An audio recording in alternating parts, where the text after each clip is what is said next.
يا سامح، 1 فبراير النهارده 23 الاهلي هيلعب مع اوكلاند سيتي في افتتاح بطولة كأس العالم للأندية. الاهلاويه طبعا مزقططين مبسوطين، بغض النظر الاهلي فاز خسر. الاهلي رايح يلعب في كأس العالم للأندية المرة الثامنة على التوالي.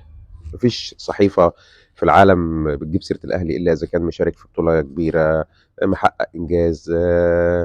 يعني كل اخباره لطيفة وجميلة وسعيدة لجماهيره.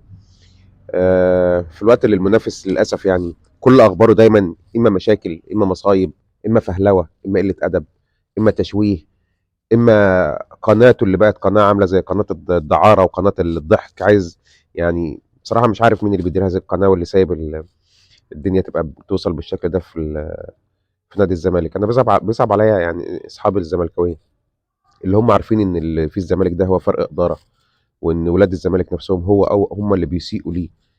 آه، شتان ما بين إدارة محترفة عارفة اللوائح، عارفة القوانين، عارفة تتعامل إزاي في كل موقف، بتحترم نفسها، بتحترم اسم بناديها.